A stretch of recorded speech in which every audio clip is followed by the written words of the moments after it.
Rebonjour. Alors tout spécialement pour mon amie Pierrette, voilà un petit tuto sur l'outil plume. Je crois que beaucoup rament un peu avec ça.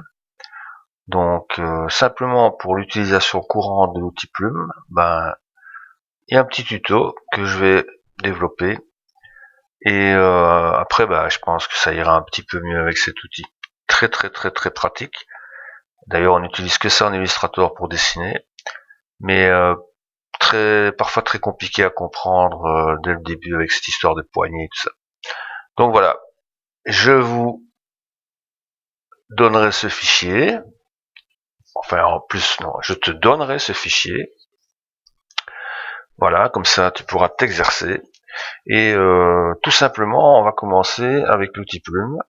Voilà, donc on va sélectionner ici la petite pointe de plume.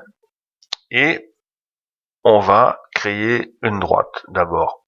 Donc la droite, en fait, c'est juste pour t'expliquer deux, trois petits trucs.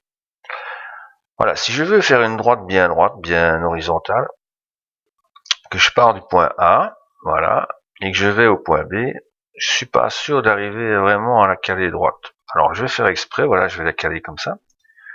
Donc il y a un truc très simple, c'est d'appuyer majuscule. Si j'appuie majuscule et que je suis dans un rayon vers l'horizontale, il va me caler ma droite à l'horizontale. Voilà, j'ai plus qu'à lâcher, cliquer lâcher, et j'ai ma droite qui est bien calée. Ok. Donc je reviens en arrière, CTRL ALT Z. Maintenant je veux une droite à 45 degrés. 45 degrés, ça doit être quelque part par ici, mais je suis pas sûr. Donc je vais partir de mon point A, voilà, en reprenant l'outil plume. Je pars de mon point A et je vais venir ici quelque part. Est-ce que je suis à 45? Comme je suis dans le rayon de 45 degrés, en appuyant sur la touche majuscule, il va me caler exactement à 45 degrés. Je clique, je lâche tout, et j'ai ma droite à 45 degrés. Ok, je reviens en arrière, CTRL ALT Z, et maintenant je veux ma droite à 90 degrés. Donc je vais cliquer sur le 1, en reprenant l'outil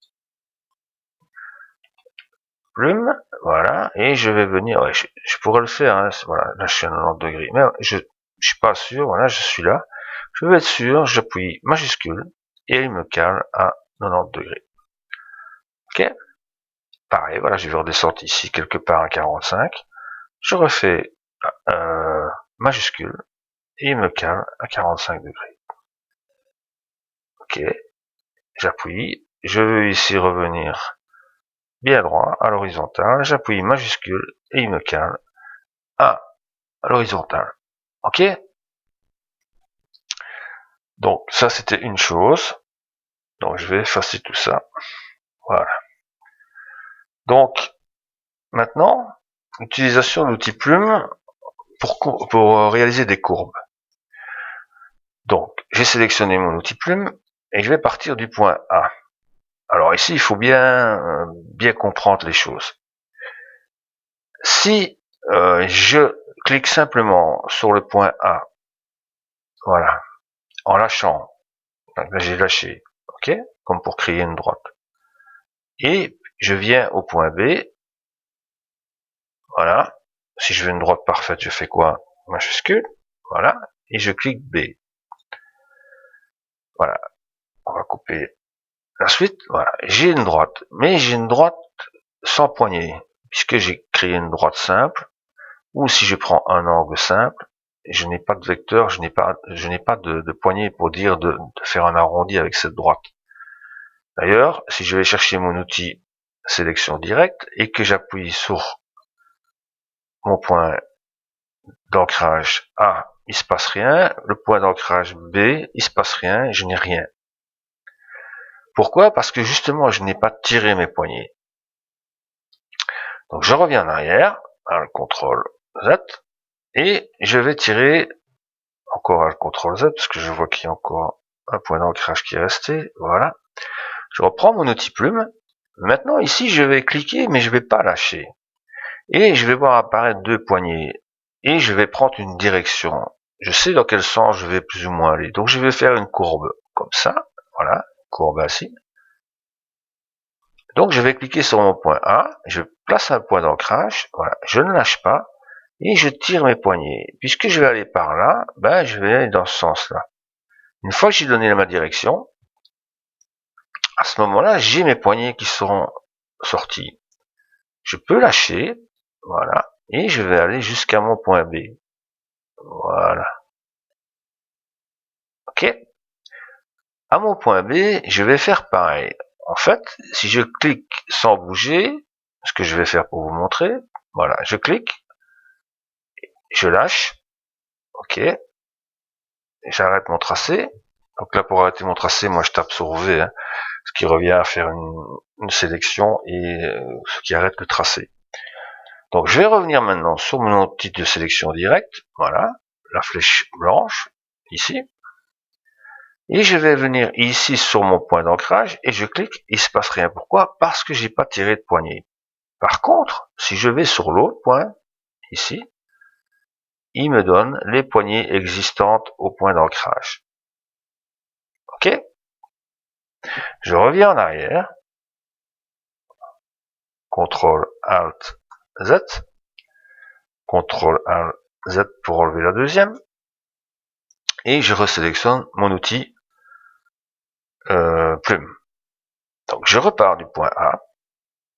Je clique gauche sans lâcher. Je mets ma direction. Voilà. Je lâche mon clic. Je vais au point suivant, ou au point que je vais créer. Voilà. Et là, je vais cliquer et je ne vais pas lâcher et je vais descendre ma poignée dans le sens où je vais aller après ou bien simplement ouvrir ma poignée pour pouvoir après travailler dessus. Donc voilà, je vais cliquer gauche, voilà, je clique et je tire ma poignée, voilà, pour réaliser mon arrondi et je lâche.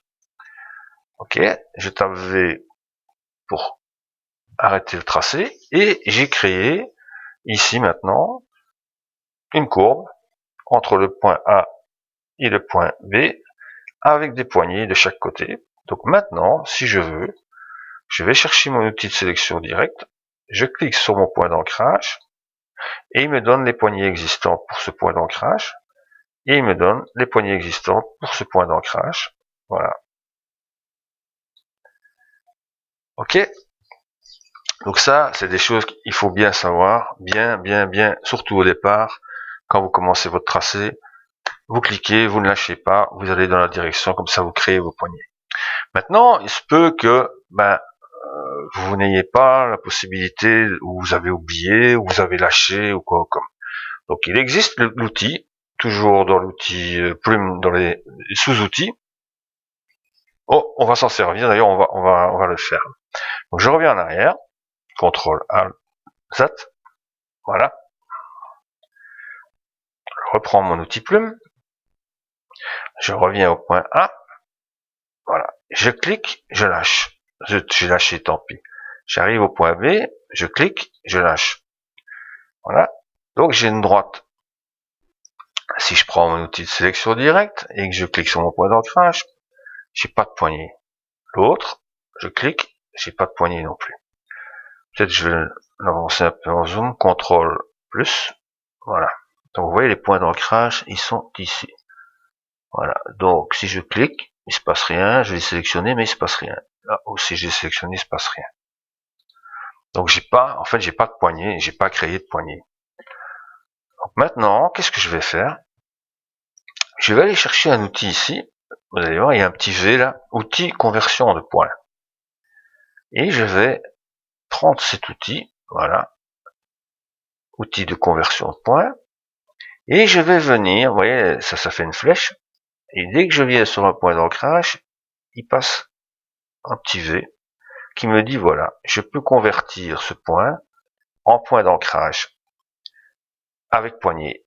Donc je peux placer mes poignées à ce point-là avec ce petit V. Donc là, je vais cliquer sur le point d'ancrage, voilà, je clique gauche toujours, et je tire où j'aurais dû aller, voilà,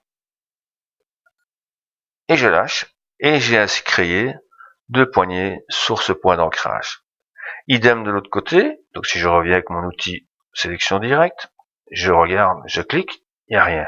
Ok, je reviens sur mon outil, toujours conversion de points, voilà, et je viens sur le point d'ancrage, et je vais tirer, voilà, dans le bon sens, mes 2 poignées, ok. Maintenant, si je reprends mon outil de sélection, et que je viens chercher mon point d'ancrage, j'ai mes 2 poignées ici, et j'ai mes 2 poignées là. Maintenant, il faut travailler avec les poignées. Donc, pour travailler sur les poignées, après coup, j'ai mon outil ici, toujours, sélection directe, donc la flèche blanche. Cette flèche blanche, voilà, j'ai cliqué dessus. Ici, je ne sais plus, voilà, j'ai perdu mes poignées. Donc je vais faire quoi? Je vais cliquer sur mon point d'ancrage et il va me faire réapparaître les poignées qui concernent ce vecteur, ce tracé-là. Maintenant, si je clique comme ça simplement sur une poignée, les 2 poignées vont travailler ensemble. Pourquoi? Voilà, elles vont tourner ensemble. Bien entendu, comme mon tracé ne continue pas, je ne vois que la métamorphose de ma courbe que j'ai créée et pas le reste. Mais parfois, vous avez une autre courbe ici, donc il est utile de ne travailler que sur une des 2 poignées. Donc ici, je fais CTRL, donc j'appuie CTRL, je prends ma poignée, non, Alt, pardon, c'est moi qui me trompe, voilà, sur la touche Alt, et je peux, indépendamment de l'autre poignée, bouger à souhait ma poignée, idem pour l'autre. Voilà, si je viens ici avec l'outil sélection, il me donne mes 2 poignées qui concernent ce vecteur, ce point d'ancrage. Je vais travailler sur celle-là. Si je fais uniquement le travail, c'est les 2 poignées qui vont bouger. Si je tape sur Alt, voilà, il me met un petit plus et je ne travaille que sur une des 2 poignées. Ok. Maintenant, ce que vous pouvez faire également, c'est travailler sur le tracé en direct. Donc, on va encore l'agrandir pour essayer de voir un peu plus clair. Voilà, je viens ici sur mon tracé sélectionné et je peux déplacer à partir du point où j'ai sélectionné, je peux déplacer mon tracé indépendamment des poignées et je peux l'ajuster comme je veux. Ok, donc ça c'est une chose, c'est un premier tuto très simple sur l'utilisation. Maintenant, juste je vais vous montrer les autres outils. Donc l'outil plume libre, c'est pour dessiner librement voilà, des formes. Ajoute point d'ancrage. Donc si je veux ajouter par exemple un point d'ancrage ici au milieu parce que j'en ai pas mis, il en fallait un, je viens dessus, dès que j'ai le petit plus qui est à l'écran, je clique et il me fait un point d'ancrage avec ces 2 poignées. Si j'ai un point d'ancrage de trop ou je vais le supprimer parce que il m'embête, il est mal placé, je viens sur plume moins, je viens sur mon point d'ancrage et dès que j'ai le petit moins qui s'affiche, je clique et j'ai enlevé mon point d'ancrage. Ok, donc ça c'était une première partie du tuto concernant la plume pour Pierrette et j'espère que tu vas bien bosser avec ça. À la prochaine!